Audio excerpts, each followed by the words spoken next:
Good morning, children. We're so happy to have you here today for a very special presentation for ISA Ontario with the one and only Professor Pricklethorn. He is joining us today all the way from Richmond Hill, and he's going to be talking to kids that are online from all over the world. So indeed, it's a very special morning. We're really pleased to have you with us, and um, we're going to start with our pep rally really soon.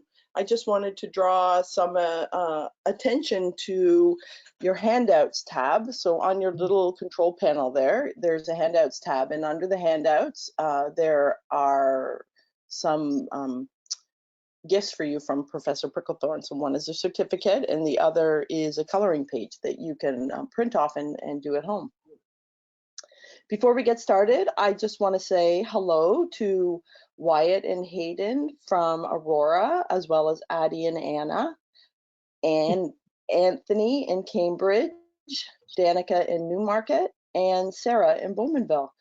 We are really pleased to have you guys here today. And I think Professor Pricklethorn also has some people that he's going to call out to. Yes, yeah. Well, hello there, Professor Elwood Pricklethorn. I just want to welcome you all here and thank you for logging on. Logging on. Okay, we're gonna get rid of that. And I just hope, Rebecca, that nobody gets too bored here today with today's topic. But I also wanted to reach out and thank everybody for tuning in and logging on. And I know there's some people watching in Coburg and out in California, and Texas, and got some little friends up in Lakefield, Ontario. And I know Hazel, Nora, and Isaac up in Newmarket is watching. So this is going to be a lot of fun. So yeah, I could barely sleep last night, and I want to have a really good time with everybody today and learn about my favorite topic in the whole wide world, which of course just happens to be trees. Trees, please, and thank you.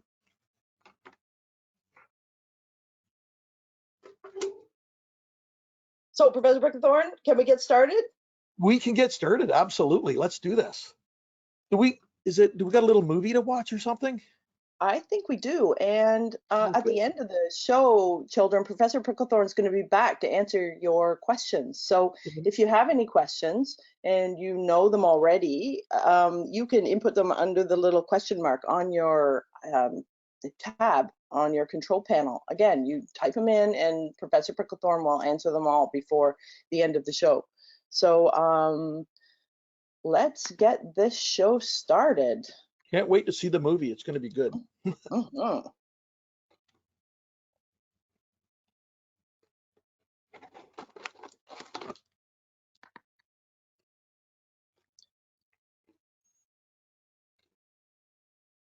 Waiting for it to load. Just be another second. And here we go.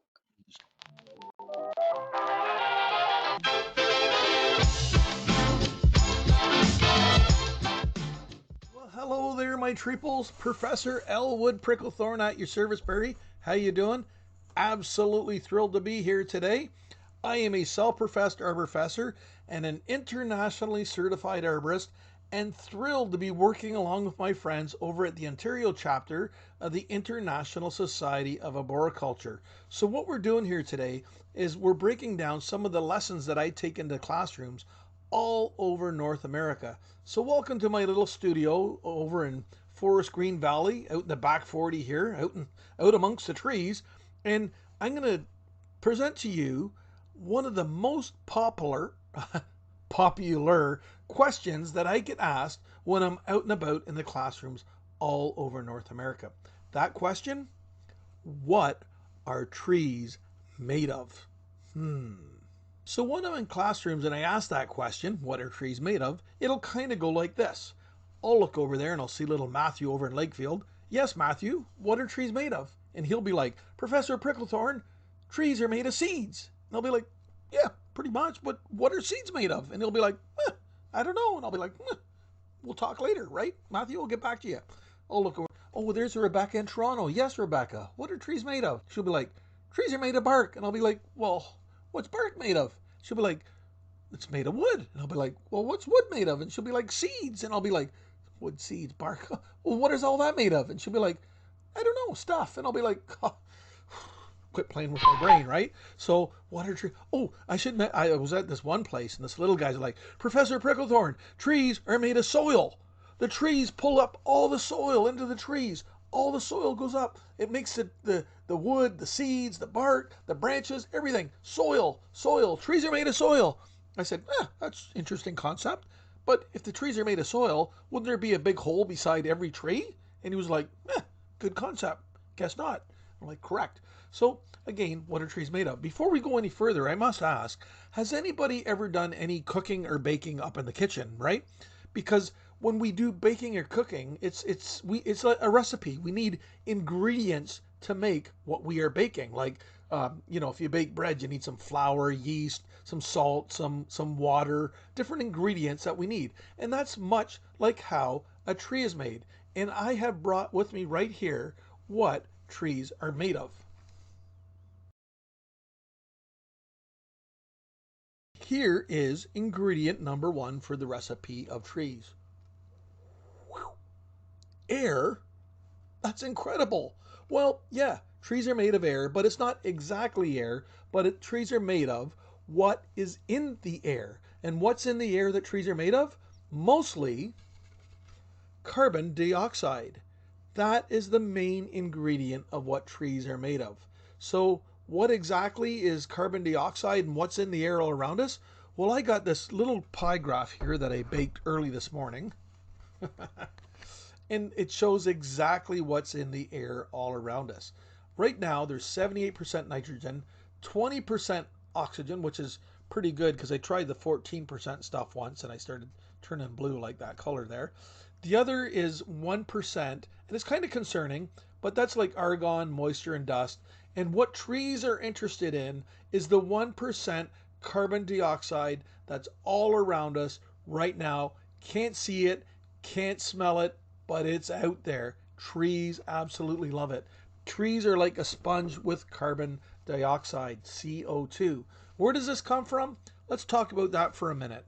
Right now, I'm breathing out, and I'm certainly breathing out some percentage, a very small percentage of carbon dioxide. It's in the air. Animals breathe it out, create it. Any time that there's a volcano that erupts, carbon dioxide is put into the air.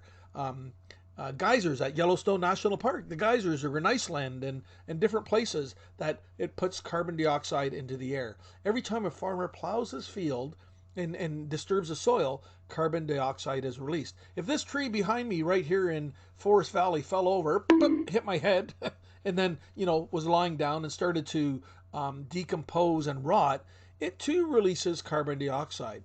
However, one of the biggest contributors to carbon dioxide is our industrial activities as human beings. So when we drive a car, a truck, or you see the plane go over the air, jets, big cruise ships, gas-powered lawnmowers or gas-powered pogo sticks, anything that burns gasoline, diesel, coal, propane, even wood, it releases carbon dioxide. So these are called fossil fuels that when we burn them in engines, it releases carbon dioxide.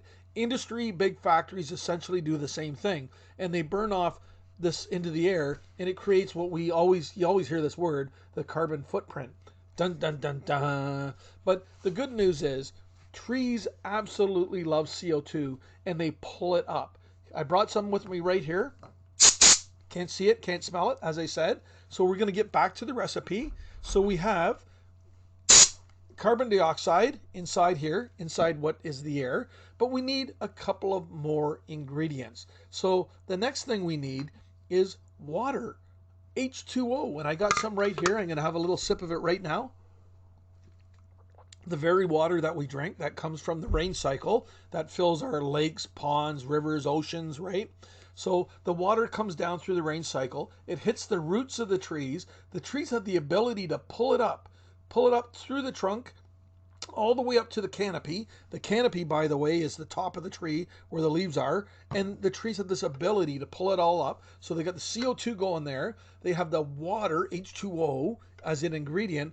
The next thing they need, that trees need to be made, is minerals, which come from the soil. Of course, the soil is all on the forest floor here, under the trees, and the tree roots, the very fine, hairy, fibrous tree roots, have the ability to pull out minerals and mix it in with the water and the CO2, carbon dioxide, and this creates the recipe that makes a tree. So we have these ingredients, the water, minerals, CO2, and we have them all mixed together. But much like baking, we need some energy or heat to do the actual baking. So when it comes to this process, where do you suppose that the energy or the heat comes from to make all of this happen? You are absolutely correct, from the sun.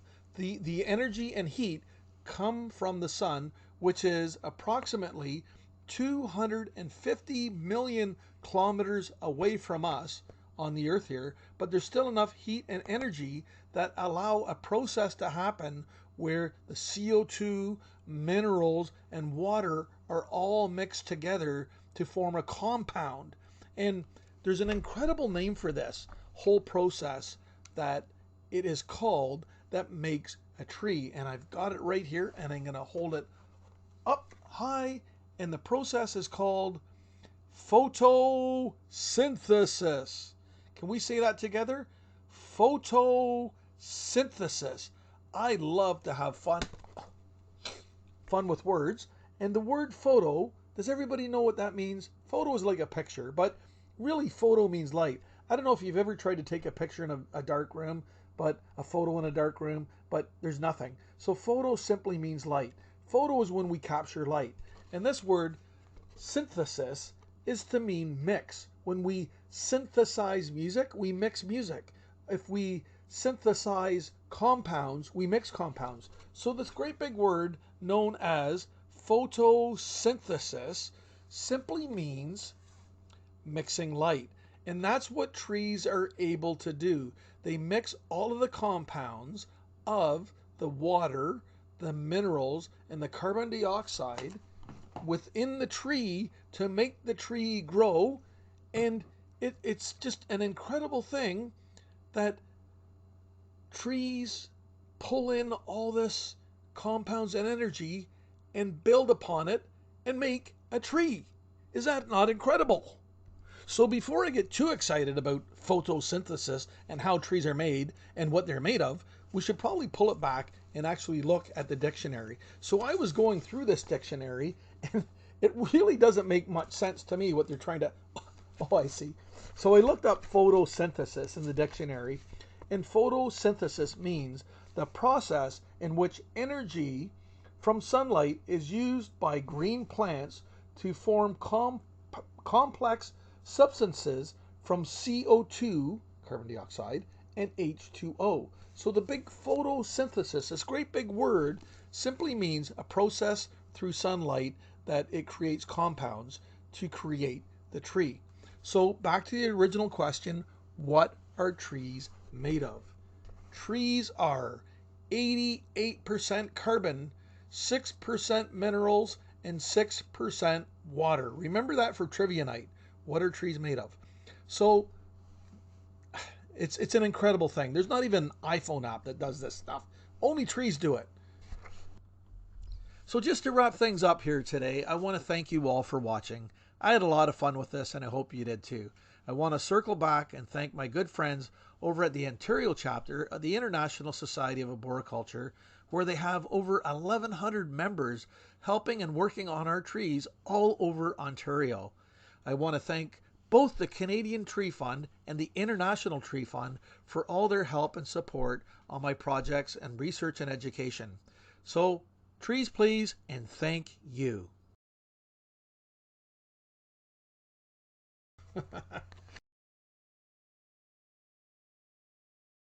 So Professor Pricklethorn, that was very interesting.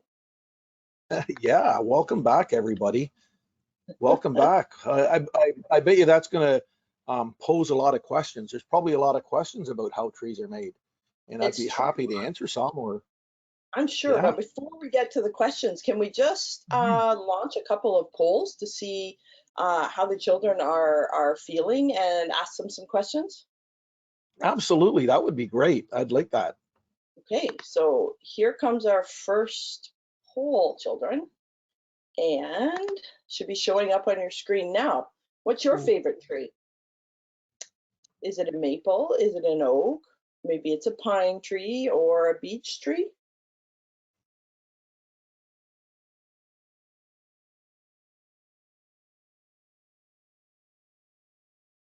And leave it open for just a couple more seconds. 65% of you have voted. That's an excellent question. Boy, what a hard choice that is. I know. I don't even know what I would can't pick them all, can we?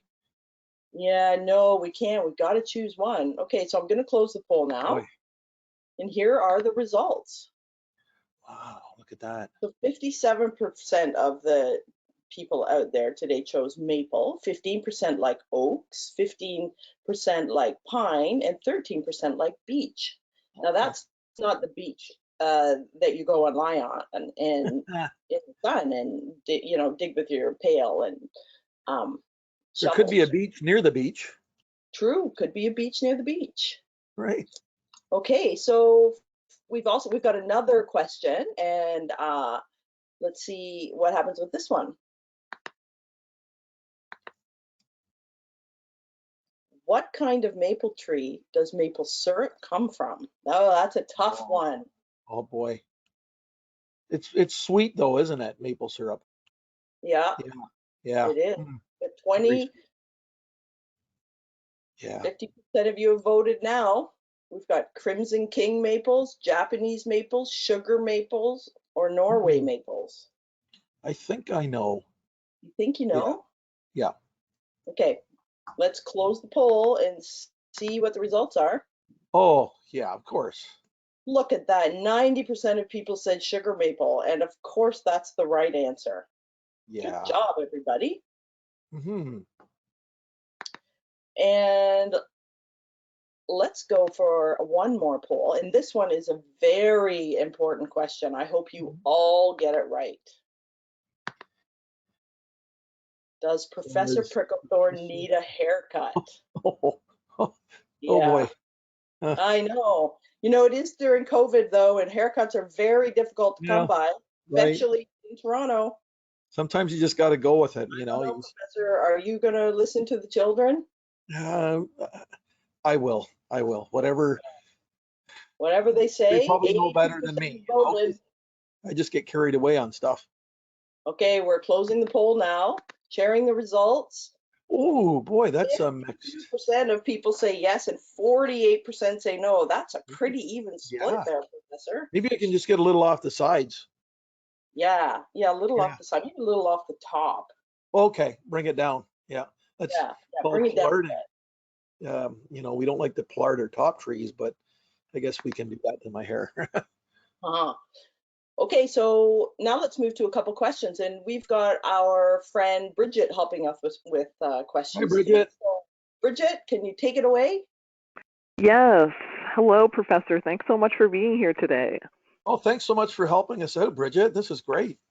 Of course. So, if anyone has a question for the professor, you can type it into the little question panel. Anything you want to know about trees, just let us know and he will answer it. So the first question, and I don't know if you've got this before, but what is your favorite tree? Oh boy, that's really difficult. I would say just off the top of my head, my favorite tree would be the white or American elm. And these are great, big, beautiful trees. There's not many around because of the Dutch elm disease.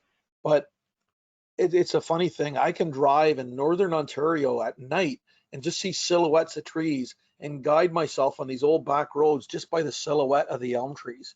They're such a beautiful tree. But then all of a sudden I go down to, you know, the southern United States and I see the magnificent live oaks. You know, the really, really big live oaks that you see that are wide and they're like 400 to 500 years old and they have Spanish moss growing on them. I love them. And then I get out to California and I see the giant redwood. So it's just like I'm conflicted. What's my favorite tree? It's so tough. There's so many. And the little redbud. Anybody seen a little redbud? The tiny little heart-shaped leaves with a little purple flower. And if there was ever a cute tree, it would be the redbud. You know, it's such a tough question, but just off the top of my head, it's probably the elm. That's a good answer. That's important to note too, Professor Pricklethorn, that different trees grow in different places in the world, right? Right. Yeah. So when you move around a bit, you know, you get to see different trees and different zones, and you know, you can take a live oak and put it up here, but it won't do well because it's out of its zone. You know, it doesn't have the proper climate, weather, moisture. So that kind of leads into planting the right tree in the right place. Do palm trees grow well in Canada, Professor Pricklethorn? No, palm trees don't. Yeah, and it's just like, you know, our sugar maple trees up in Canada and the northern states don't grow well in the south. They're just not kind of set to do that. So I guess our friends from California are used to seeing lots of palm trees, but not so many maple trees. Right, exactly. And again, it is regional, depends where you live. Trees do better, and that's a very big consideration when we're thinking about planting a tree. Because if we don't plant the right tree in the right place, it harms the tree even before we get started. There's no sense planting it. Absolutely. Okay, so we've got a lot of questions coming in. Exciting. And this one, we have a couple people asking this. So Nicole and Wyatt have both asked this. What is the tallest tree? Oh boy, the tallest. That's the EST list. But that would be a Dawn redwood. The Matasequoia is out in California, and there's an area out there called Big Sur, and there's a couple of big national parks in California, and there's some trees out there. They actually name the trees. They're like almost like people, like legends, like real legends. And there's one called General Sherman. I think it's about 340 feet tall. Like that's like a 34-story apartment building or condo. That's pretty amazing. But definitely it is the redwoods of California that are noted to be the tallest, biggest trees. So Professor Pricklethorn, what would be the tallest tree in Ontario, do you think? Oh boy, the tallest tree in Ontario would probably be less than half of that. You know, maybe like 120, 130 feet. So definitely half of that. And again, a lot of it, when you think of it, has to do with zones and climate. Like in California, you get sunshine year round, right?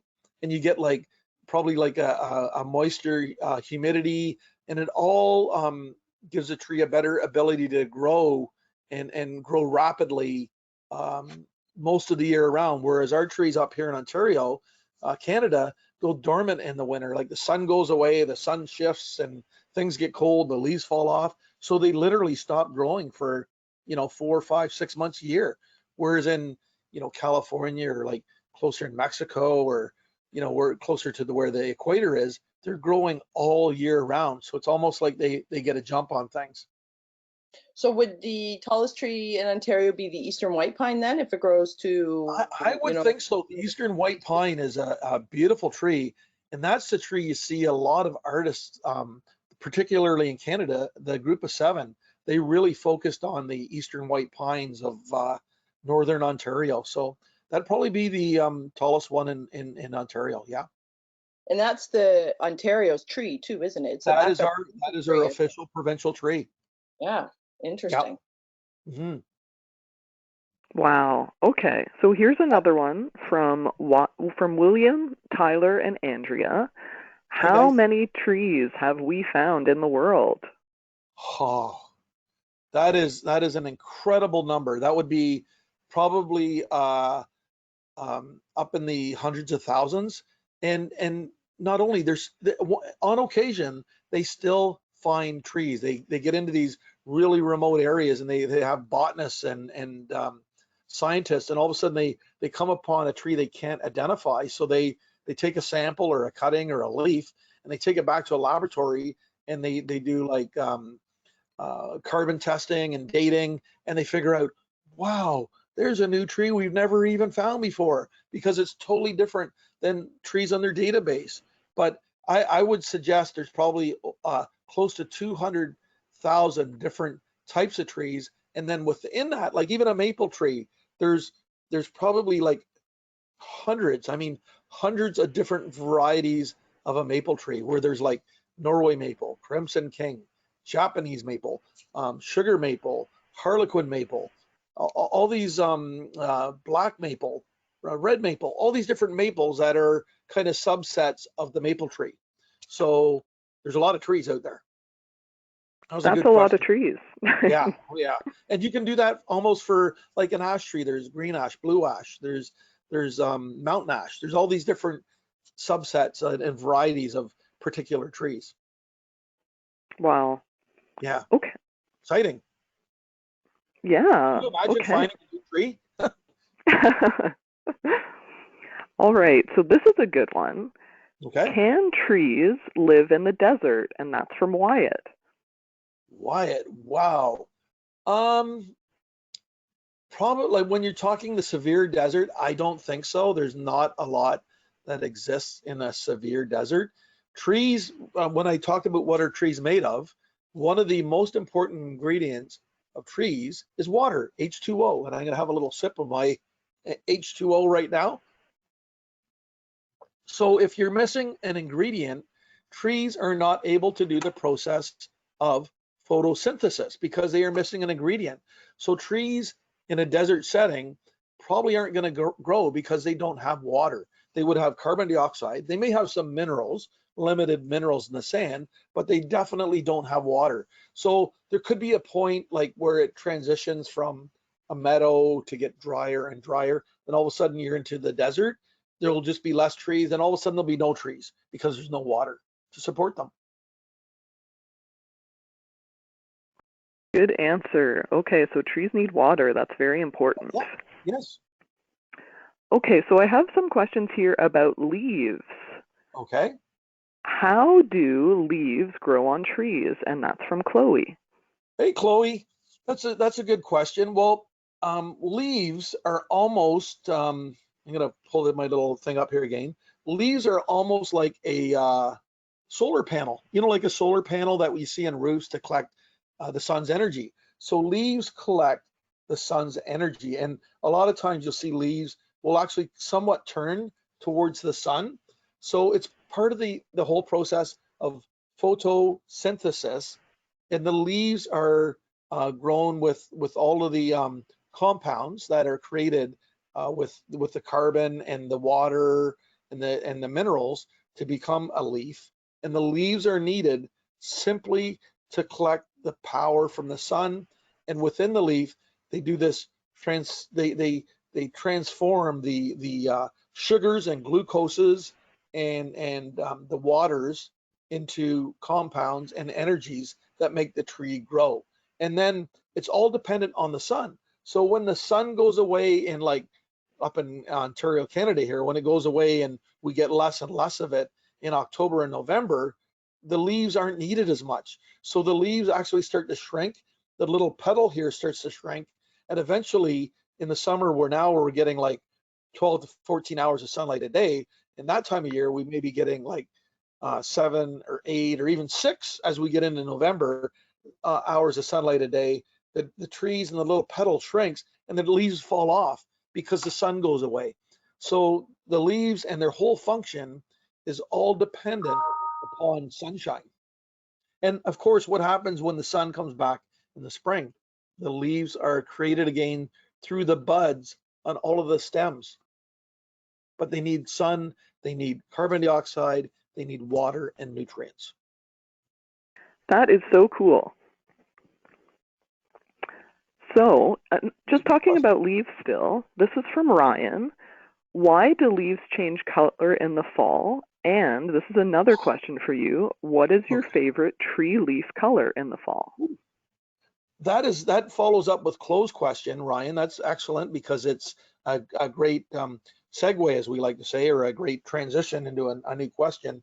But again, having to do with the available sunlight every fall, that there's a lot of, we call it glucose, which is another kind of like scientific technical name for sugar, that are contained within the leaf itself. And when the sun becomes less and less, the sugars kind of take over, and the sugars are what are responsible for the amazing, brilliant colors of orange, red, even purples that you never see them in the summer when the sun is bright and like it's there a long time during the daylight period, but all of a sudden come September, October, November, that there's less and less sun each day, and then all of a sudden they can't photosynthesize at the same rate, and the glucoses and the sugars within the tree kind of take over and kind of make a statement saying, hey, that we need more sun. And then at some point, the leaves actually fall off, as we know, right? Then we rake them in a big pile and jump in them. But yeah, that's a great follow-up to Chloe's question, Ryan. Thank you. Excellent. Okay, so these next questions, they come from Tyler and Andrea and Nicole. Okay. Hi, and guys. They want to know, what is the difference between a tree and a bush, and is a cactus a type of a tree? Whew. We'll start out with cactus. Cactus, they classify that as a succulent. It's a desert plant typically. And funny, I was in South Texas back in January, and I saw a lot of cactuses, and I was riding my bike and having to be careful not to run into any. And a bunch of cactus would be called cacti, a group of cacti, but they are a succulent. And then just the shrub versus the tree. We can kind of like botanists and tree doctors and arborists and people that work in nurseries can actually manipulate and budding and grafting through cutting buds and taping them onto trees can change the form of a shrub or a tree, because some trees, or there's some shrubs that we can get the exact same leaf and characteristics, but in tree form. Is like an example would be like a pea shrub, and because sometimes it's a bush, and other times it's in a form of a tree. And what they do is they take a bud and they graft it onto the bottom of the tree, and which would guarantee a different form other than a shrub. So, but that's not always the case. Sometimes there's just a plain shrub, and then there is what we call a proper tree form. But again, the DNA and all the composition is much related, and they all grow and need the basic ingredients to photosynthesize. They need the sunlight, they need water and nutrients, and but hopefully that answers that question. They are very similar, just different forms. Absolutely. That's great. Thank you. So this is a question that I agree with a lot of this. This is from Stephanie, and she says, caterpillars are cute, but some damage trees. Why? Right. Well, it's survival of the fittest. Right now, I know where I live close by, we're battling what's called gypsy moth caterpillars. And these little devils will actually climb up into a canopy of the tree, and there's thousands of them. The tree is overwhelmed. It's like being attacked by a big army. You know, you have a couple of you there, and all of a sudden this big army comes in and just overwhelms you.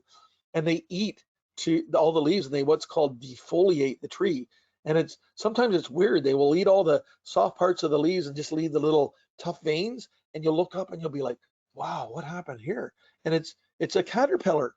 And there's another one called the tent caterpillar, eastern tent caterpillar, that'll kind of do the same thing. They'll come out and they'll stay in a little nest during the day when it's hot. Then at night they kind of go out all over the tree and just eat the tree like it's a little hors d'oeuvre, like a salad, right? So but it really causes harm to the tree. Typically, it won't kill the tree, but if it happens time and time again, the tree gets weak, and then other problems move in just beyond the caterpillar themselves. So I know a lot of cities and towns and different agencies have IPM programs, which is integrated pest management. And in Toronto, they're actually putting out a like a bacteria-based pesticide, which is kind of harmless to humans, to control these caterpillars from defoliating trees. I know they're cute and everything; they're great, and but there's certain types of caterpillars that can cause a lot of harm to trees. That's too bad because I like caterpillars too. Yeah, but we don't know what they're up to sometimes. And when they get like thousands and even like a million of them in one tree, they can really cause a lot of trouble for the poor tree. Yeah, that's too bad. Yeah. Okay, so this one comes from Lorenzo, and he's asked, I just planted a Japanese maple in my backyard with my family. How much will it grow every year? Japanese maple. Wow, they're another cute little tree, quite frankly. But they're a very you want to put them in kind of a sheltered area. You don't want to put them out in like a big field where they're all exposed. And again, we go back to planting the right tree in the right place, and hopefully that you've planted in a decent hole and it's at the right level. But how fast will it grow? It all depends on like exposure to sunlight and growing conditions in your backyard. But I suspect Japanese maples tend to be slow growing. That's just how they are. So it may only expand out maybe an inch to two every year. You're not going to certainly come back next year and go, wow, it's look at the size of this thing. They're very slow growing. They tend to be. Okay. Now, this is a good question, I think. This is from Rowan and Kale, and they wanted to know, what do you do if you think your tree is sick? What do you do if you think a tree is sick? It's kind of, well, we can kind of compare that to ourselves, as you want to call like a healthcare professional. And, and even with us, there's certain symptoms that we know that we should engage with a healthcare professional or a doctor. And when you look at your tree, at some point you want to call an arborist. And again, depending what the symptoms or how sick the tree is. And sometimes some of the problems are quite obvious. There could be an insect that's causing your tree to be sick, or maybe last year you went out and put some gravel underneath what we call the drip line, where the edges of the branches come down and that inner zone around the trunk. Usually when you get a sick tree, there's a cause for it. And it's kind of, again, when we compare it to ourselves, we show symptoms when something happens to us, we get a cold or we get something is wrong with us. We have to go and see a healthcare professional. And if it's nothing obvious, especially, and at that point, if there's something wrong with my tree, I would call a professional arborist, because trees are a very important and valuable asset. So we don't want to kind of self-diagnose or fool around with it too much. It's worth reaching out, and you can simply in your area Google ISA arborist and look for a professional arborist that has the credentials of the International Society of Arboriculture. And sometimes they will come and diagnose your tree, but you want to speak to them if it really puzzles you and you think some harm is coming to your tree.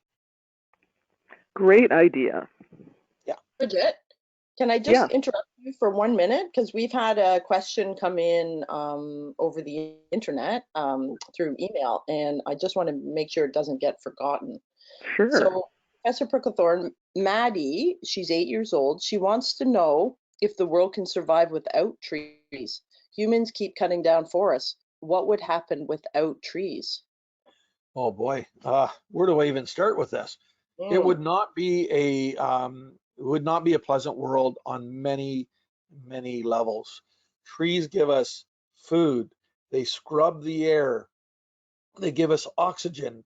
They homes for animals. There's just so much. They give us medicine. So there would just be, I don't even want to think about that. I think, what we got to do is we got to be responsible and kind of engage people around us in our world wherever we can. If they cut a tree down, they should be planting another tree, and even better, plant 2 trees. So yeah, where would the world would be without trees? Boy, there'd be no soil stability. There'd be a lot of erosion. The poor wildlife and birds and insects. Think about all the fruit that we wouldn't have. All the fruit and nuts and boy, oh boy, and the lumber. Where would we be? Like, and even like like lumber companies are responsible, and paper companies, and because when they cut down trees, they're always planting new trees, right? Yeah.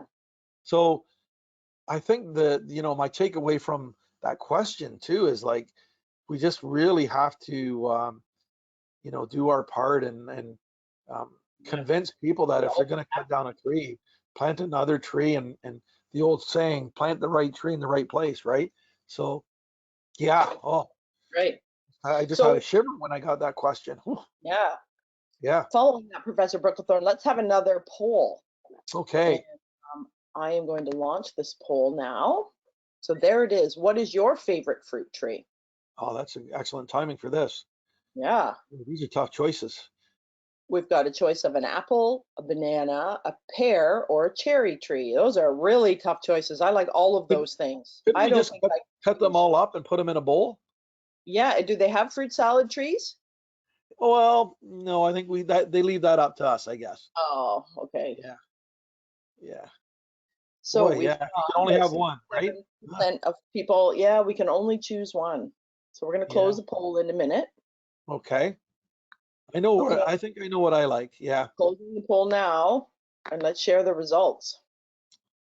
Wow. 38% of people enjoy apple trees, 5% like bananas, 22% pear, and 35% cherry. Do we grow all those trees in Ontario, Professor Pricklethorn? Well, the only one that we can't grow in Ontario would be the banana, right? Because the Right. banana is a tropical fruit, so we have to import bananas in. I suppose we could plant them in a greenhouse, but yeah, typically the bananas get imported in from more tropical countries. Right. Okay. That makes sense. Hmm. Okay, Bridget, back to you. Okay, since we're talking about fruit, this is a good question that just came in. How do the blossoms on trees turn into apples? And that's from Kira.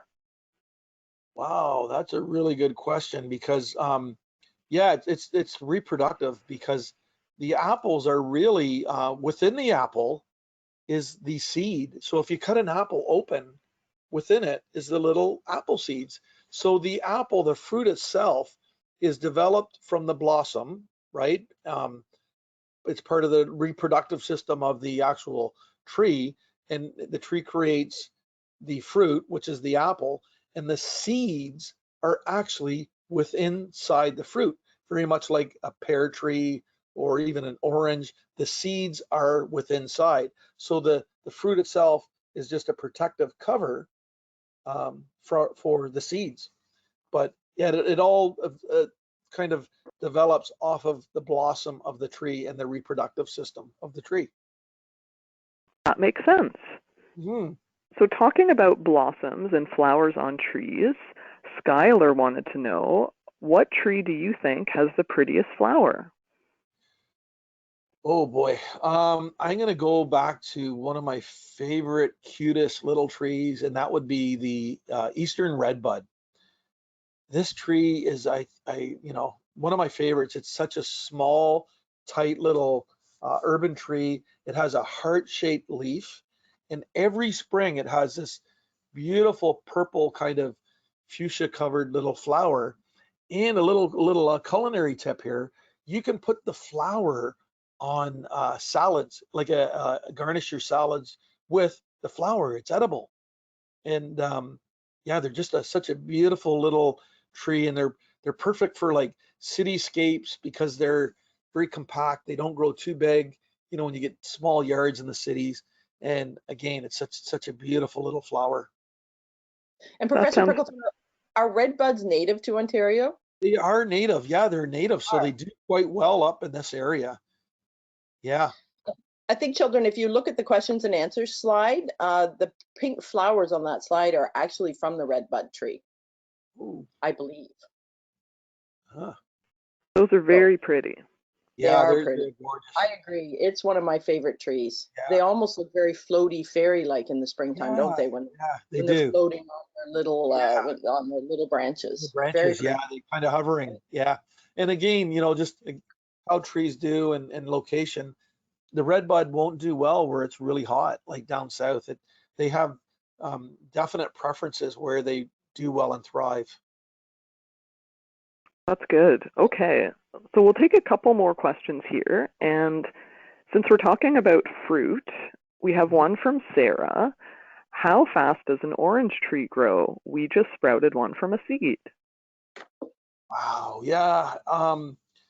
It's hard to give a definite answer again because is Sarah growing it outside and in the south? And if she is, it should grow very fast because it'll be quite happy there with the conditions. But if she's up in this area and growing it indoors, then I suspect it'll grow really slow because it's gonna grow according to its environment and its conditions. That the kind of the power of the sunlight and the moisture it's getting. But I think generally, I don't know a lot about orange trees because they are a rather tropical plant, and I'm kind of a northern guy. But I think they tend to grow quite slow, and it takes a while they have to be kind of mature before they will develop fruit. So that could be like 3-4 years, 5 years. Okay, well, it's worth the wait. Yeah, yeah. Okay, so we'll take a couple more. And these are some good ones. So the first one comes from Sophie. Why do woodpeckers make big holes in our trees? And then to jump off that, Chris wanted to know, do woodpeckers get headaches from pecking heart trees? That's a good one.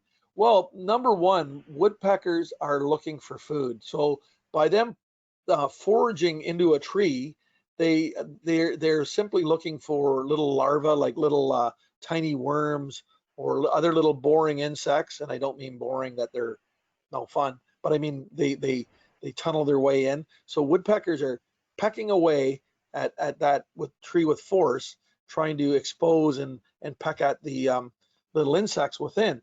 And boy, a headache. Because they go in with like incredible force. I'll have to look that up, but it's you think of like a jackhammer on a road, and that's exactly what they're doing into the tree. It's like a jackhammer, but it's all natural powers. And I would imagine that the very tip of their beak is incredibly sharp as well, because I've seen slow motion and there's like wood chips flying. You look underneath and after they're done and there's a big pile of wood chips. But boy, yeah, I don't think I'd be able to do that very long with the steel here. But yeah, no, they're fascinating to watch. Yeah, for sure. Yeah. Okay, so we'll take just one or two more. Okay. And this is a good one, I think. This is from Rana, and wanting to know what happens to a tree after it falls down. How does it add to the soil? That is an excellent question. Great question. So in so many cases, it becomes a new home for many other animals and little organisms because it falls down, boom, right? Then all of a sudden it will start to it'll stop photosynthesizing because the roots are broken off and it can't do the same function as it was standing up. So it'll start to decompose, but there'll be other little animals and insects that all of a sudden discover this new home. So they will start burrowing and tunneling in and creating their new homes in this tree that's fallen. But over time, what happens is it just starts to break down, and it's almost like melting. That the tree and all of the structure of the tree, the bark will fall off, and there's moisture that wicks up through the forest floor that will kind of help the situation of it breaking down.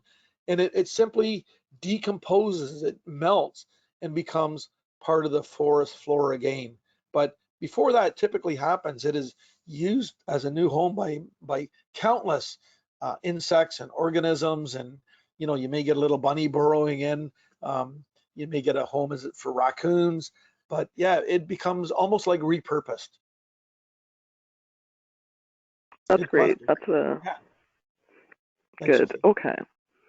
So maybe we'll just do one more, and we'll kind of end off with a bang. And this comes from Kale, wanting to know what happens when a tree gets hit by lightning. Woo! It becomes, Very funny, Bridget. yeah. Oh boy, it becomes like energized. It becomes energized with the amount of energy that is in the lightning bolt. And typically trees have moisture in them because that's what trees are made of partly. So the moisture becomes electrified. And I have seen it where it will blow, like it'll blow a big hole in the tree, bark will fall off or a limb will eject, but it becomes energized by that bolt of lightning. And yeah, I guess it depends on the strength of the energy and the lightning that hit it, but anywhere from trees catching on fire to a big hole being blown in the side of it, branches coming off.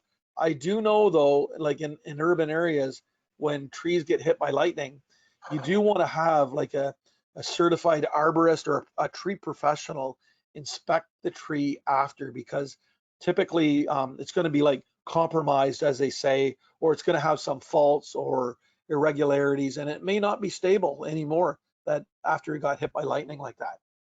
Yeah, very good question. Yeah, and of course trees are very tall and high and do attract lightning, and there's even companies that will put they call it lightning rods, that they'll put rods and cables in the tree to direct the energy that, should they get hit, right into the ground and hopefully sparing the tree of any damage. Good. Okay, well, I just want to say thank you to everyone for sending in the questions. If there's any that we didn't get to, the professor will get back to you, and we'll also have an email at the end where you can reach him. So I think we have a couple more polls to do. Before we go, Professor, is there anything you want to say to all the kids? Well, I just want to thank them. I had a lot of fun today. Like, you know, anytime I can do this, I'm also learning. It's an honor and privilege to be here, and I thank you guys over at the Ontario chapter, the International Society of Arboriculture, for inviting me. And I say, let's do this again, you know, sometime, right? Absolutely. Yeah. Can we just do a couple more polls though before the kids run off? Sure. Okay, so I'm going to launch one right now. What leaf is on the Canadian flag? Oh, I think I know this one. Everyone should know this one. Right. I would expect that most kids from Ontario or Canada would get this, but I don't know from other countries. So we've had 73% of kids voting. Now it's a choice of an oak leaf, a maple leaf, a chestnut leaf, or a ginkgo leaf. I got my mind on something there. Yeah. Okay, I'm going to close the poll now. We'll share our results. Yay. 100%. Look at that. Canada. We've got some smart kids online today, Professor Pricklethorn. Right. I like that one. Yep. And our last question for today is, did you know that Professor Pricklethorn can come to your school for a presentation? Well, yeah, that's right. Yeah, exactly. ISA Ontario sponsors you to come out into the community. Yes, I've been to many schools all over Ontario, thanks to you guys over at the ISA Ontario. Yeah. Always so much fun. We have. It is. We enjoy going, and certainly all the kids enjoy having you. And you sometimes leave a little gift too there, don't you, when you leave? I do. I leave stickers and I leave some little workbooks there. And I can just show you a workbook here that after we get back on, but the type of workbook that I leave. Awesome. I'm going to close the poll now and share our results. Oh, so yeah, look at people know that you do come to schools for presentations. So that's great. For the 38% of you that don't know, we'll put up some information at the end of the presentation so that you can get in touch with Professor Pricklethorn. Beautiful. And here's the little type of book that I leave behind. It's a little workbook with word find and like drawings and you know, a lot of fun. Yeah. You can color in the pictures and great. Great. So thank you. Really good time here today. Yeah, this is great. We had such good fun, and we hope you'll come back. To the children, we hope you had fun today. If you have any more questions or you'd like to have a pep rally at your school, you can contact Professor Pricklethorn at professorpricklethorn@rogers.com. And did you say you had another email address to Professor Pricklethorn? Yes, it's info@pricklethorn.com. So Right. info@pricklethorn.com or Professor Pricklethorn @rogers.com. One of the, take your pick. Okay, and either one, the children can get in touch with you at either address, right? And parents can also find me on Facebook, Professor Pricklethorn on Facebook, and I do lots of tree posts and tree information and different experiments that have been tried around the world and information. So that's a good spot to exchange information. Great. Well, Professor Pricklethorn, we've really enjoyed having you today. Thank you again, and thank you to all the children and their parents or grandmas or friends or whoever brought them there today. Thank you for all attending, and we hope that next time you'll tell all your friends, and we'll let you know when Professor Pricklethorn is going to be back with us. Great. I'm going to go hug a tree now. Yes, me too. Thank you. Bye, everybody. Bye-bye.